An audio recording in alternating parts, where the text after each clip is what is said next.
शुरू परवरदिगार के नाम से जो बड़ा मेहरबान और निहायत रहम वाला है।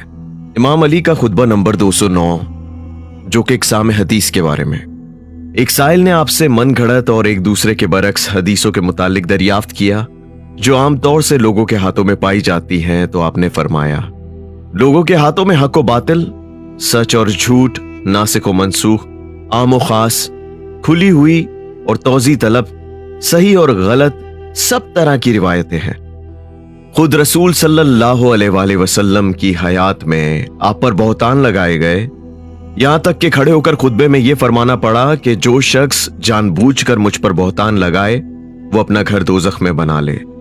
तुम्हारे पास 4 किस्म के आदमी हदीसें लाने वाले हैं जिनका 5वां नहीं है।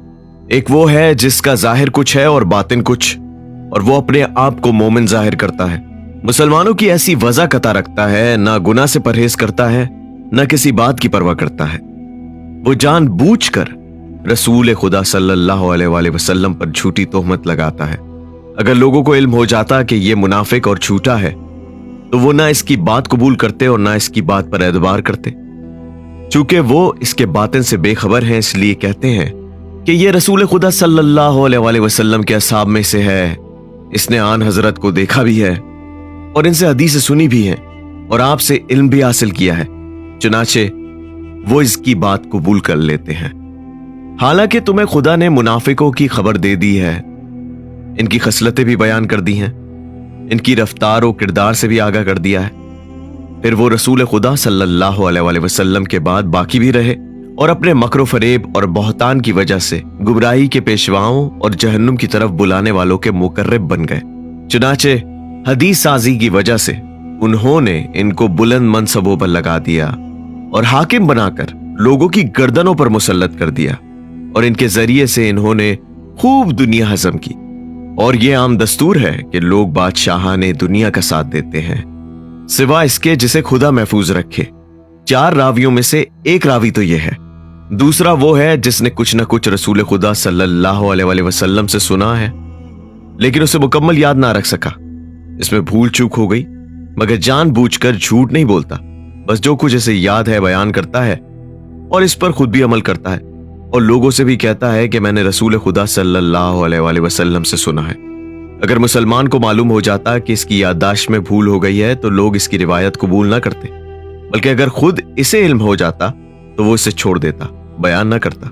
तीसरा शख्स वो है जिसने रसूल खुदा सल्लल्लाहु अलैहि वसल्लम से वो कुछ सुना है जिसका वो हुक्म दे रहे थे, फिर पैगंबर खुदा ने इसे रोक दिया लेकिन इसे इसकी खबर ना हो सकी, या ये कि इसने पैगंबर को एक चीज से मना करते हुए सुना, फिर आपने इसकी इजाजत दे दी, ये वो ना सुन सका, उसने मनसूख को याद रखा और नासिक से बेखबर रहा। अब अगर इसे मालूम हो जाता कि ये मनसूख है तो उसे छोड़ देता, और अगर मुसलमानों को भी इसके मनसूख होने की खबर हो जाती तो वो भी उसे तर्क कर देते। और चौथी किस्म का रावी वो है जो कभी खुदा और रसूल पर झूठी तोहमत नहीं लगाता। खुदा के खौफ और रसूल की अजमत के बाइस वो झूठ से अदावत रखता है।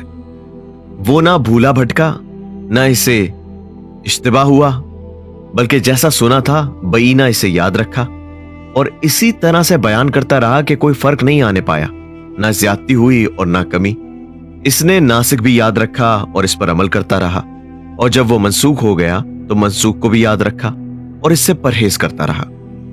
खास महदूद को भी पहचानता है और आम हमगीर को भी, बस इसने हर शय को अपने महल पर रखा।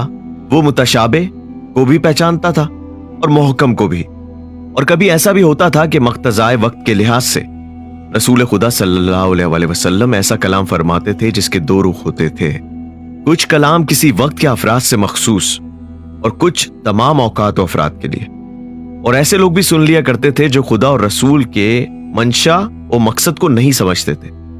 इस किस्म का सुनने वाला इसके कोई मायने निकाल लेता था, हालांकि वो उसके मायने मकसूद से नावाकिफ होता था। यह भी नहीं है कि सब असहाब रसूल ऐसे हों जो आपसे सवाल करके समझने की कोशिश करते हों, यहां तक कि वो ये चाह करते थे कि कोई सहराई, बदू या मुसाफिर आ जाए और वो कुछ सवाल करे तो ये भी सुन लें। मगर मेरे सामने से कोई ऐसी चीज नहीं गुजरती थी जिसका मैं सवाल ना कर लेता हूं और उसे याद ना रखता हूं। ये हैं लोगों के रिवायात में इख्तिलाफ की वजह। उम्मीद है कि इमाम अली के इस कलाम को सुनने के बाद हम अपनी अकल का दायरा वसी करेंगे और सिर्फ यही सुन के कि हाँ ये सहाबी है तो इनकी हदीस सही होगी, जरूरी नहीं है कि हर सहाबी की हदीस सही हो।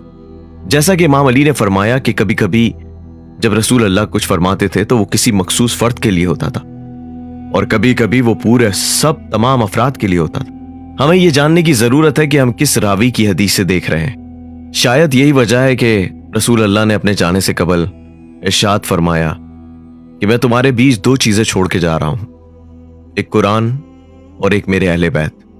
अगर तुम लोगों ने इन दोनों को मजबूती से पकड़ लिया तो कभी गुमराह ना होगे।